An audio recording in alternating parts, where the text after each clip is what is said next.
Last week, I had the privilege of attending the Real Estate Association of Edmonton's 2023 Forecast event at the Edmonton Convention Center. And as usual, it was a wonderful event. Steve Patterson from CBC's The Debater hosted, and he's a very funny guy. Did a wonderful job. But anyways, I was hoping to tell you a little bit about what I learned. So stay tuned.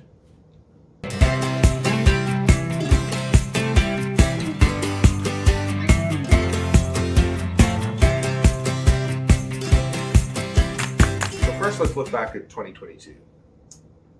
Overall, 2022 was a strong market with prices for single-family homes being up 5.9% year over year.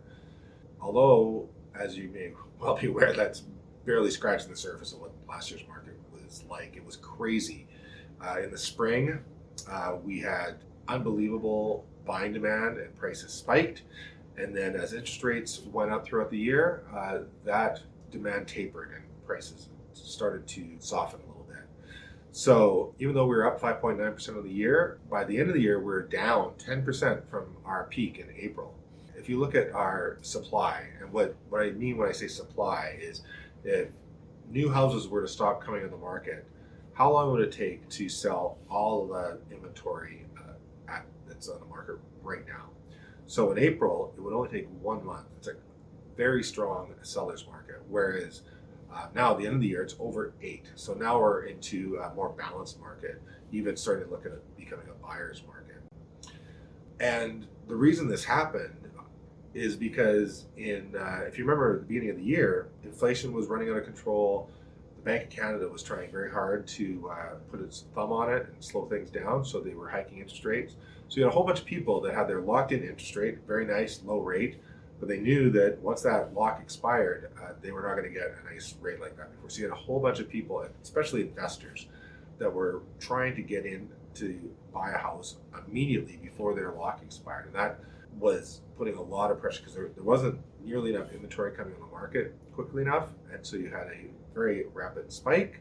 And then as interest rates started to climb ever higher, the demand started falling and falling because obviously as interest rates go up, your mortgage payments also go up. You can also see this if we compare the listing price to sale price in Edmonton throughout the year. So if you see in April, you have the sale price is very close to the listing price, and that's pretty unusual. You can see, historically, there's usually a big gap. People list their home and then they don't necessarily sell it for what they were hoping to get. But in April, they're basically getting whatever price they asked for. Now, what's interesting, if you look over the last 8 months of 2022, you can see that while sale prices have come down, people are still listing their prices very high at a price per square foot,